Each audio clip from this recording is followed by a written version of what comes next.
So let's discuss what's behind an enlarged prostate that could potentially affect your urination. Now, it is true that when men age, their prostate actually does enlarge. And take a look at where the prostate is located. It's a gland that wraps around this little tube that's coming from your urinary bladder.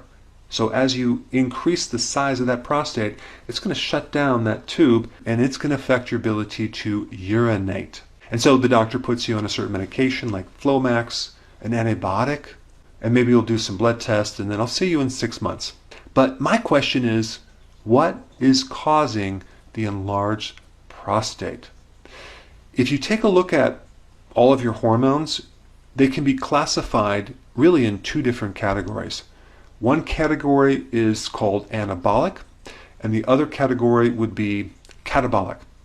Now, anabolic has everything to do with building something up, and catabolic is breaking something down. So when you eat food, you have this catabolic effect, all these enzymes that break down food into their basic building blocks, amino acids, fatty acids, glucose, etc.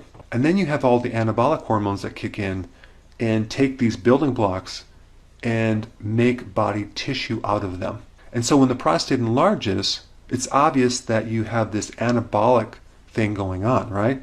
If we take a look at all the anabolic hormones, we have prolactin, which, and maybe you've heard of prolactin with women in breastfeeding, but men also have prolactin. And if the prolactin is too high, it can definitely increase the size of the prostate. And then estrogen itself can increase the size of the prostate, and estrogen also increases the release of prolactin. So then you have other hormones like DHT, which is a very powerful form of testosterone, and androgens, cortisol, growth hormone, IGF-1, which is kind of the extension of growth hormone. It's made by the liver, it's stimulated by growth hormone, definitely will increase the prostate. And you have progesterone and insulin, which is a very powerful anabolic hormone. And so let's take a look here. What food or thing has the majority of these hormones that you might be consuming on a regular basis? Milk. Milk is a very powerful anabolic substance that is turned into cheese, yogurt, kefir, and milk contains the majority of these anabolic hormones. And so if you have urination problems or your prostate is enlarged, you need to get off milk and milk products 100%. Okay, that's number 1. Now, number 2 is insulin. What triggers insulin? Sugar, a high-carb diet.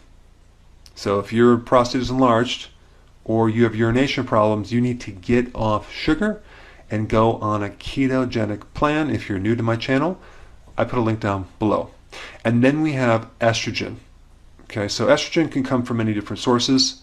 Soy is a big source of estrogen. So if you're consuming anything like soy milk or soy protein isolates as a protein in maybe a diet shake that you're taking, or you're not consuming organic foods, you just have commercial vegetables or commercial foods which have a lot of chemicals that mimic estrogen, that could be one big factor that's increasing the size of your prostate. Now, a lot of times people take natural remedies for the prostate, like saw palmetto. And because saw palmetto inhibits a certain enzyme that is normally converting testosterone into a very powerful form of testosterone called DHT, which can increase the prostate. But here's the problem. If you're taking saw palmetto on top of consuming a lot of milk products, eating a lot of sugar, potentially consuming some soy, it's not going to work. So I recommend cut out the dairy, get on a keto plan, make sure you don't consume anything that can stimulate estrogen. In addition to that, take some saw palmetto. Green tea is a great inhibitor of this enzyme. So are pumpkin seeds, zinc, and lycopene. Now, lycopene also has some great research that it can help shrink the prostate, and that would be high in tomatoes. So tomatoes would be a good food to consume if you have an enlarged prostate. So if you're going to tailor make a diet to someone with an enlarged prostate, Not only healthy keto and intermittent fasting, but I would also consume more cruciferous vegetables, especially kale, because that's going to help balance your estrogen, and even beets.